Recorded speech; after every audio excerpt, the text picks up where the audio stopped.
તો બુલેટિનમાં હવે વાત મોસમના મિજાજને લઈને।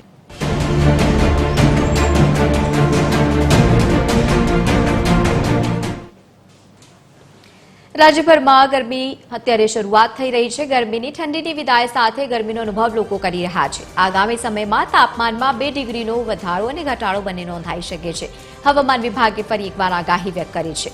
અમદાવાદ શહેરનું મહત્તમ તાપમાન 34.7 ડિગ્રીની આસપાસ નોંધાયું છે, તો બીજી તરફ 35 ડિગ્રી સાથે ભુજ અત્યારે રાજ્યનું સૌથી ગરમ શહેર બન્યું છે।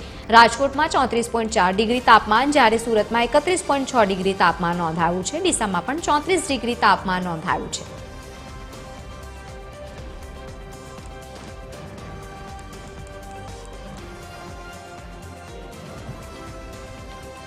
વધુ માહિતી સાથે સંવાદદાતા મૌલિક ઉપાધ્યાય આપણી સાથે લાઈવ જોડાયા છે। મૌલિક, ફરી એકવાર હવે રાજ્યમાં ગરમીનો અહેસાસ લોકોને થઈ રહ્યો છે। આ તમામની વચ્ચે હવામાન વિભાગે તાપમાન વધઘટને લઈને પણ આગાહી વ્યક્ત કરી છે। શું વધુ માહિતી?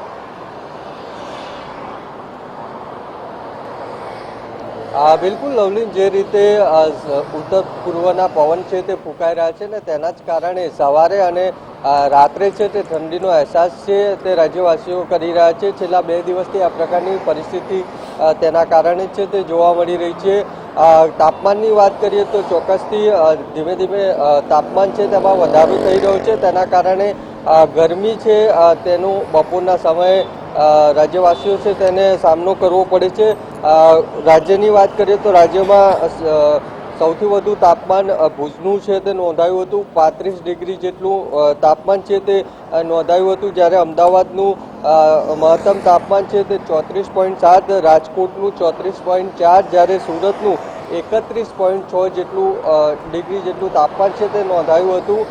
જે રીતે મેં કહ્યું તેમ સવારે અને રાત્રે ઠંડીનો અહેસાસ થઈ રહ્યો છે, ત્યારે બપોરે ગરમીનો અહેસાસ છે તે રાજ્યવાસીઓ કરી રહ્યા છે।